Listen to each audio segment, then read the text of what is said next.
ẹ̀yin tèmi alálùbáríkà ẹ ní wálẹ̀ ẹ ní tọ́wọ́ náà ẹ ní mòṣì láṣẹ Èdùmàrè.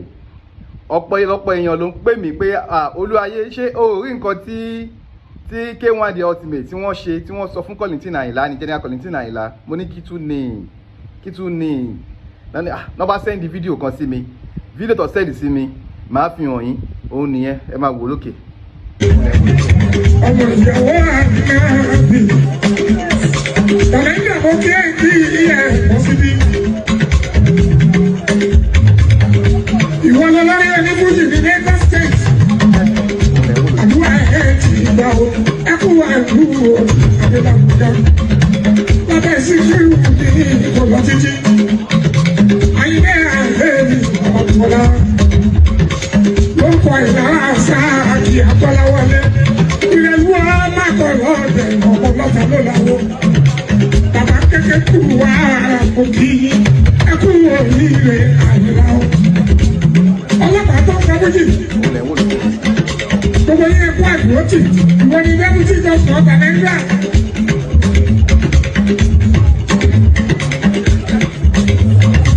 Bẹ́ẹ̀ bá délé.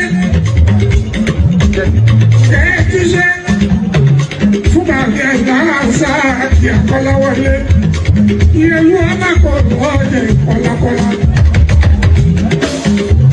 Ẹ̀ládé l'Àbújá oníṣàyẹ̀ṣe Wàsíù Ayinde ẹni lórúkọ wọn ó ti páàsì ẹ̀. Ní fídíò yẹn ẹ gbọ́ ẹ̀ pé ọ̀pọ̀lọpọ̀ wọn kì í sábà ka ọ̀rọ̀ mi kún, kì í ṣe ti gbéraga nínú àwọn tó ń sọ̀rọ̀ lórí cyberspace yìí, pàápàá jùlọ nínú àwọn tó ń sọ̀rọ̀ lórí àwọn onífújì. Ọ̀rọ̀ mi kò ṣe kó dànù, kí n má sọ pé mi ò ṣe fọwọ́ rọ́ sẹ́yìn inú wọn, torí tó kọjú sẹ́lòmí ẹ̀yìn ló kọ sẹ́lòmí. Ṣùgbọ́n ọ̀rọ̀ mi téèyàn bá kó ọ̀rọ̀ mi dànù, òun tó wọ́n á jẹ́ pé ó dà pé kò mọ ohun tó ń ṣe ni. Tó pé kí n tó sọ̀rọ̀ màá ti ṣe findings 1, èkejì màá ti wo sàkún bí ọ̀rọ̀ yẹn ṣe ń lọ àti bí tọ́rọ̀ yẹn ti ń bọ̀ kí n tó sọ̀rọ̀. Mi nǹkan kí n dédé sọ̀rọ̀, mi kò kí n dédé jáde nǹkan kan máa sọ trash àbí kí n máa chase clout. No, I don't do that. Ọ̀rọ̀ yìí fídíò tí mo play fún yín tán tẹ́ ń wò lókè yìí, mo ti sọ̀rọ̀ lórí ẹ̀ before today. Ní last week mo ṣe show méjì láàrin K1 The Ultimate àti General Kollington Ayinla tí mo sọ̀rọ̀ lórí àwọn méjèèjì, tí mo ní kẹ́ni kankan má gbé Wasiu Ayinde before General Kollington Ayinla. Ìyẹn bẹ́ẹ̀ mo tún sọ̀rọ̀ lórí 3 styles of Fuji. Mo ní Barrister style, mo ní General Kollington Ayinla style, mo ní ti Wasiu Ayinde tó jẹ́ classical wá ṣe kẹta, ó jẹ́ méjì tí mo ṣe ní last week. Now fídíò ìjáde, ọ̀pọ̀lọpọ̀ message, ọ̀pọ̀lọpọ̀ send ẹ̀ sínú DM mi gan, mo kọ̀ rẹ́rìn ni pé mo ti rí kò jọ mí lójú ni, but tí n bá sọ̀rọ̀ yẹn lórí bí ìgbà tí mo ṣàbòsí ni. So K1 The Ultimate èèyàn dáadáa ni wọ́n, and mind you, tẹ́ bá pe ìkọ́nà àwọn media team K1 The Ultimate, tẹ́ bá lè fẹ́ ṣe finding tàbí fẹ́ ìkọlọ́ wọn máa block yín ni. Instruction tí Alhaji K1 fún wọn nìyẹn. Kó jẹ́ táwọn ti Pasuma lẹ pè wọ́n máa block yín ni.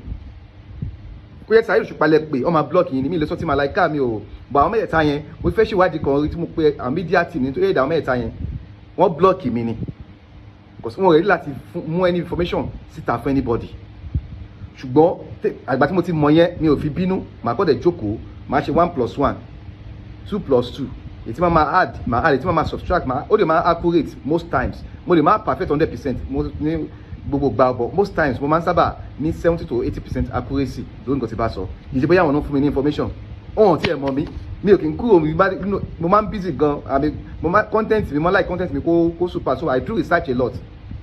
Ká má sọ pé a máa jáde máa tójú bọ ọ́fíìsì àwọn ọ́fíìsì jáde, I don't do that. Ọ́fíìsì mi ni máa wà tí máa ṣe research mi. So that's how I do my own thing. Tó máa ń yà pọ̀lọpọ̀ lẹ́nu pé báwo ló máa ń ṣe é, báwo ló ṣe máa ń rá àwọn fáàtì yẹn, wádẹ́ sọ̀rọ̀ adé rí bẹ́ẹ̀, ẹ̀bùn ni àti ọpọlọ. So K1 The Ultimate àti General Kollington Ayinla wàláhì kò síjà láàrin àwọn méjèèjì. Bàbá sọmọ ni K1 ó gbà fún General Kollington Ayinla àti bàbá mi. Téèyàn bá ti ń pè yín ní bàbá mi ẹni yẹn gbà fún yín tán yányán nìyẹn. K1 gbà fún Kollington Ayinla, ó gbà fún wọn tán yányán, kò síjà ń bẹ̀. So ó ti parí. Ẹ̀yin tèmi ṣó kí òun lọ bẹ oge báyìí kó pọ̀ jù báyìí náà lọ, torí owó dátà ó ti wọ́n Nàìjíríà. Mi lè sọ yín tòkè òkun, tí ó bá ti ń ra dátà àpò wa ò ní gbẹ, àṣírí wa máa bò ni. Èmi ọmọ yín olólùfẹ́ yín náà ni Olúayé. Mi ní fi ń ṣàwátì, ní fíìmù náà ṣàwátì o. màá tún máa rí yín láìpẹ́ láì jìnnà báyìí á tún máa ríra. Mo dúpẹ́ lọ́wọ́ yín, mo appreciate yín gan. Láì sẹ́yìn kò sí mi o. Ẹ ṣé, ó dàbọ̀.